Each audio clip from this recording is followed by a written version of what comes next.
देखा कि हम जावा की कनेक्टिविटी अपनी एप्लीकेशन की किस तरह से डेटाबेस में कनेक्ट कर सकते हैं, उसके क्या स्टेप्स होते हैं, वो सारे स्टेप्स हमने यहाँ पर देखे।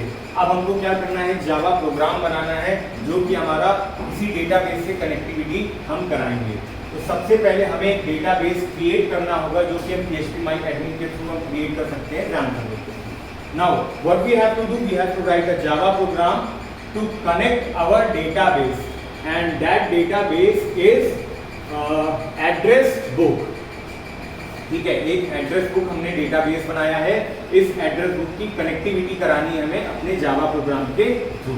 तो what we have to do, हमें सबसे पहले इंपोर्ट कराने होंगे अपने कुछ पैकेजेस। तो हमने इंपोर्ट कराया java.awt, java.awt.event, javax.swing, java.sql, public class lab. हमने एक क्लास बनाई जो कि एक्सटेंड कर रही है जेफ्रेम को और इंप्लीमेंट कर रही है एक्शन लिस्नर को।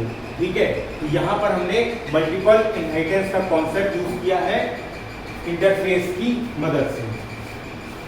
फिर हमें कुछ कंपोनेंट ऐड कराने, जैसे जे लेबल जिसमें की है आपका LBL first, LBL name, LBL add, J text field, text first, text name, text add. तो 3 लेबल हैं और 3 टेक्स्ट फील्ड हैं वहां पर हमारे पास, और एक बटन है हमारे पास हमारी जीयूआई में। अब हमें एक कंस्ट्रक्टर बनाना है पब्लिक क्लास नेम के साथ में, जिसके अंदर कि हम अपना जीयूआई फ्रेम विंडो बनाएंगे। Set title SInfotex, set location 400 300, set default close operation JFrame dot exit on close, label first equals to new J label first name, label for text first equals to new J text field 12।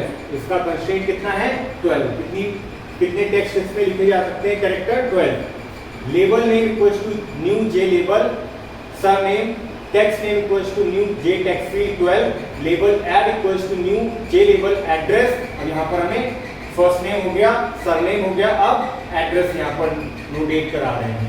Text add equals to new J text field 12, button save equals to new J button save record. इस तरह से हमने ये सारे GUI component add करा दिए हैं। अब बटन सेव पर हमें क्या कराना है, एक इवेंट जनरेट कराना है। तो हमने यहाँ पर लिखा button save dot add action listener, this set layout, new print layout, add LBL first, add text field, add label name, add text name, add label add text add button save, pack and show. यहाँ पर हमने frame नहीं बनाया है, तो हम यहाँ पर एक फ्रेम बना देते हैं। मान लो J frame fr equals to new J frame, और जो fr ऑब्जेक्ट है इसको हम यहाँ ऐसे कॉल करा देते हैं, fr dot add label first, fr dot add text field, fr dot label name, fr dot text name, fr dot label add, fr dot text add, fr dot add button save. ठीक है, और फिर fr dot pack, fr dot show. Now what we have to do, अब हमें एक event handle कराना है। तो उसके लिए जो मेथड हम यूज करते हैं वो है पब्लिक वॉइड एक्शन परफॉर्म। आगे आ जाओ, public void action perform action event TV. अब क्या है, यहाँ पर एक ट्राई ब्लॉक लगाया हमने, जहां पर हमने अब डेटाबेस की कनेक्टिविटी के जो स्टेप्स हमने अभी पढ़े हैं वो स्टेप्स यहाँ पर यूज होंगे।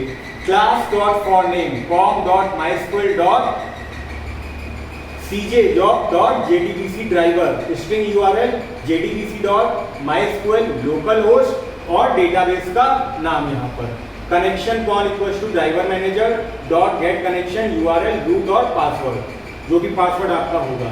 Prepared statement pstm equals to con dot prepare statement. अब यहाँ पर आपको क्या लिखना है, आपकी एसक्यूएल की क्वेरी जो कि है insert into table address book. ये आपकी टेबल है, किसी डेटाबेस में आप टेबल क्रिएट करते हो, तो टेबल के अंदर आप क्या लिख रहे हो, डेटा फर्स्ट नेम, सरनेम और एड्रेस, और इनकी वैल्यूज इस तरह से क्वेश्चन मार्क के साथ। pstm dot set string 1 text first dot get text, pstm dot set string 2 text name dot get text, pstm dot set string 3 text tag dot get text, ये gate dot है, text add dot name add,